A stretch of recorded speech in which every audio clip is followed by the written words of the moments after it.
ang mabuting balita ng Panginoon.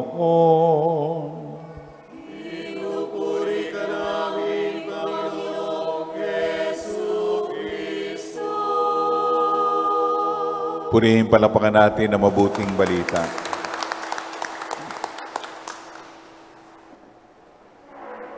Pagkakatalaga o pagtatalaga ng basilika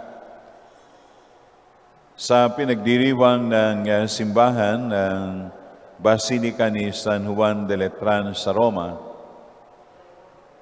ay isang magandang paalala sa ating lahat ng pagkakatalaga ng simbahang ito.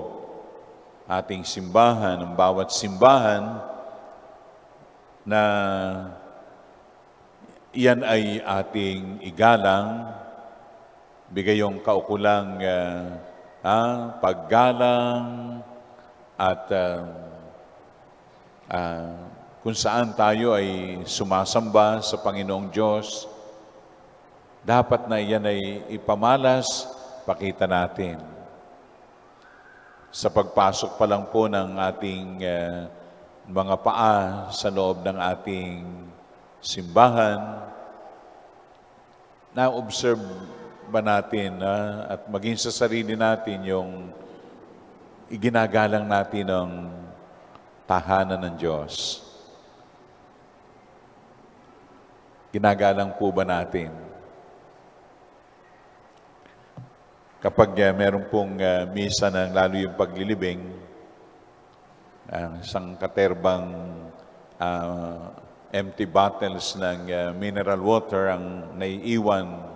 Pinapaalala nga po namin kapag may misa na huwag ditong magkainan sa loob. Lang isang araw ako'y nagmisa, sinabayan po ng pagkain ng couple. Sabi ko, huwag dyan kumain. Lumabas po kayo at doon kayo manginain. Nawawala na yung talagang kaukulang paggalang natin sa bahay dalanginan. Yung pagkain sa loob, maliban na kung wala yung Blessed Sacrament, walang laman yung tabernacle at may special occasion na pinapayagan na magkainan sa loob. Pero dahil kapag nandito yung ating Blessed Sacrament, yung altar, no? Nandito yung Panginoon, yung kanyang presensya, ay ibigay natin ng kaukulang paggalang sa tahanan ng Diyos. Iwasan natin yon. Kung tayo may inumin at pagkain, lumabas po tayo. Luwang-luwang naman ang patio, no? Yan, sa may gilid ng opisina, pwede tayong magkainan. Pwedeng doon sa kabila, no? Na side. At hindi lang yon, pagpasok sana ng tahanan ng Diyos ay ibigay na natin yung kaukulang paggalang natin. Malalakas na kwentuhan. Wala pa naman ikang misa. At yung kwentuhan ay hindi mainam pakinggan, tungkol sa kasiraan ng kapwa, o lalo natin binabastos ang tahanan ng Diyos. Ito'y gusali at sinasabi natin ng malasakit natin sa kanyang katawan. Bawat isa. Kaya yun po yung mas malalim pong kahulugan ng kaugnay ng pagpapaalala sa ating lahat. Pagpasok dito, tayo magdadasal. May mga nagdarasal ng rosaryo, yung iba naman yung katakot-takot na kwentuhan. Parang hindi na sila muli magkikita. Parang wala nang katapusang kwentuhan. lalo kung kwentuhan ay hindi naman kaugnay ng mga panalangin. Ha? Sana sa pagpasok at may pananalangin, tayo manalangin. Kung wala man ay tahimik na manalangin. Yun man ang inaasahan eh. Naalala ko nung ako'y nasa kolehiyo sa St. Louis University, yung chapel doon na maraming pumupunta ron. Lalo pag katapos ng pananghalian namin sa St. Albertus Manius Hall, kainan po ng mga seminarista ng CICM, ako'y umaakyat ng chapel pang magpasalamat sa Panginoon. At doon ako'y nag-a-apostolate. Ano yung apostolate ko, Ate Abel? Yung mga nag-a-review doon, mahiya naman kako kayo nasa loob ng chapel. Lumabas kayo, may library. Laki-laki ng library, kako, lumabas kayo. Kasi suplado tong batang ito. Sabi naman, suplado. Iniismiran ako. Ha? Hanggang hindi siya umaalis, ako babalik sa kanyang upuan. Huwag ka diyang mag-review. Siguro kaya doon nagre-review, Ate Judith, para madaling masa ulo yung nire-review. Madaling ma-memorize. Kaya hanggang hindi siya lumalabas, yung mga ito, aki balik at balik. Magdadasal muna ako, pagkatapos babantayan ko sila. Umalis kayo dyan. Igalang nyo ang tahanan ng Diyos. Nandun yung Blessed Sacrament. Sasabayan mo ng pagre-review sa loob ng chapel.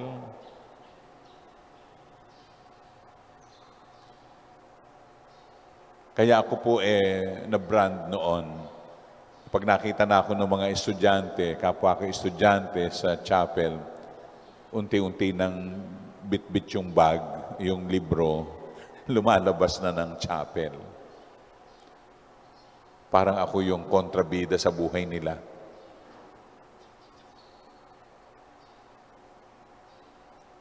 Sa loob ng simbahan, sino ba ang kontrabida? Yung nananaway o yung sinasaway? Huwag maingay. Huwag magkwentuhan. Sabihin natin, higpit naman ng sister na yan. Higpit naman ang leader na yan. Tama lang.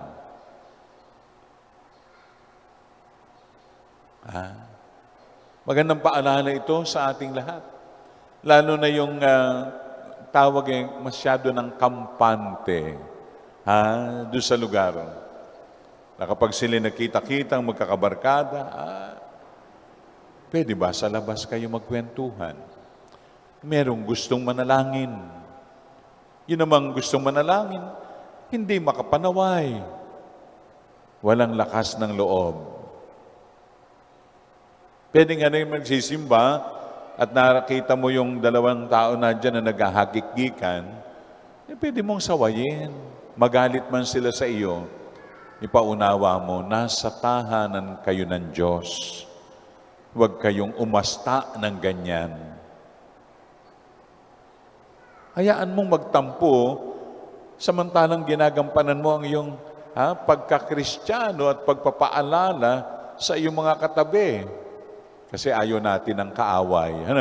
Ayaw natin ng may papansin at pupuna sa atin. Hindi natin na ipagtanggol ang Panginoon. Kaya yung banal na pagkagalit, holy anger. Naalala ko sa parokya sa Sapampa, isang parokya na ngayon. Yung binabantayan ko yung BNP. Kung pamilyar kayo, banal na pag-aaral ni Sister Salve. Si Sister Salve yung sinasaniban daw ng Ama. For Diyos por Santo. Ang Diyos Ama'y sumanib na sa tao. Pag siya'y naninigas na, tinutuwid na yung katawan, yung mga tao, kapag siya at iniupo siya, ay manuhan ng manuhan yung mga miyembro ng banal na pag-aaral. Kinikilabutan ako. Kaya noon na nag-issue ng circular ang Arsobispo na Bishop Rolly Triaterona nung time na yon, ay talagang sa lahat ng chapel, ilang chapels yun? 19 na nasasakupan ko dati. Saan ako'y naglingkod ng halos 10 taon sa Santo Rosario sa Sapampalay. Pag Biyernes, First Friday, sila'y merong ritual. Kaya dinaanan ko doon sa chapel na yon. Ngayon ay Sagrada Familia na napakagandang simbahan ang nagawa.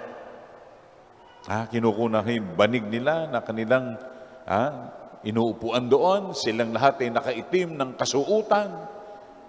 At sila daw ay magbabantay sa Santissimo Sacramento. Kailangan ka mag-itim.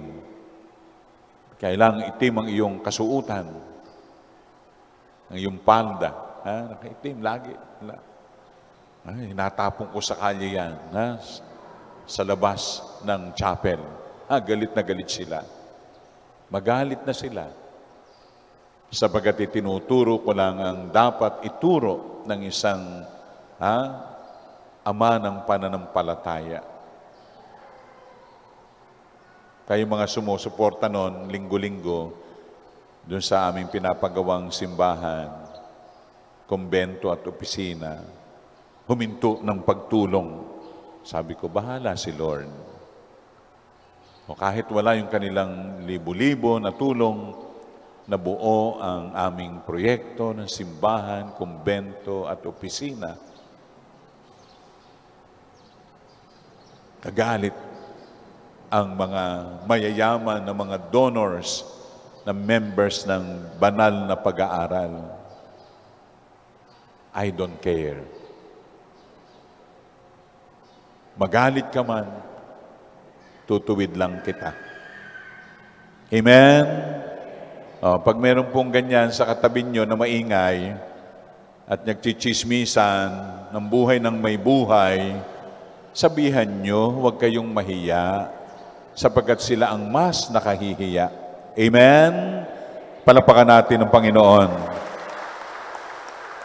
Yung mga walang hiya sa loob ng simbahan, I am sorry sa aking mga salita. Sapagkat marami na mga Katoliko sa loob ng simbahan, ginagawang marketplace, ginagawang palengke, ang loob ng tahanan ng Diyos, na dapat sana'y maging sagrado, na dapat sana'y lugar kung saan matagpuan ang kabanalan, na kung saan sana'y mapalalim ang kaugnayan sa Panginoong Diyos. Huwag nating gawing palengke ang loob ng tahanan ng Diyos. Pakiusap. Pag kayo nagsimba, bigay ang sarili, sumamba, umawit, tumugon. Iba may dalang cellphone. Minsan makita mo, nakasaksak pa dyan sa saksakan ng stand fan. Sabi ko, bakit ho nakasaksak dyan yung cellphone mo? Wala hong signal sa amin. Por Diyos, por Santo. Narinig pala ang signal sa tahanan ni Lord. Di ba nakakahiya? Nakakahiya yung gano'n. Kaya kung may tawag ka, hindi ka makatiis na ayaw mong yung cellphone mo hindi katabi ng katawan mo, lumabas ka. Doon ka makapagkwentuhan. Iwan mo yung misa kung gusto mo. Pero hindi ba nakakahiya? Inuna mo yon bago ang misa, bago ang ikay lumapit sa Panginoon, ikay magpakabanal. Ito mga kapatid, ang tingnan natin sa ating mga sarili. Na madalas siguro, kaysa hindi, nagagawa nating palengke ang loob ng tahanan ng Diyos. At ang mas malalim, ay yung ating kapwa. Sa pagiging palingkero at palingkera ng iba nating mga kapatid na Kristiyano, ay nagagawa nating salaulain ang buhay ng ibang tao dahil sa ating mga salita.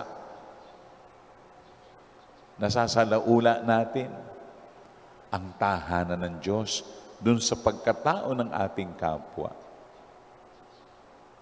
Ito mga kapatid, ang paalala po sa atin ngayon, yung pagkakatalaga ng tahanan ng Diyos na ito. Sana'y talaga nakatalaga ito para sa ating pagsamba, pagpapalalim ng ating kaugnayan sa ating Panginoon at kaugnayan natin sa ating kapwa-tao.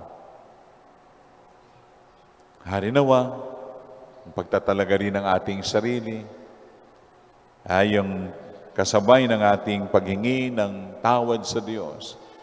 Sa mga pagkakataon tayo nakalimot, sa mga pagkakataon na nawala ang tunay nating paggalang sa tahanan ng Diyos sa gusali at tahanan ng Diyos sa katauhan ng ating kapwa. Amen.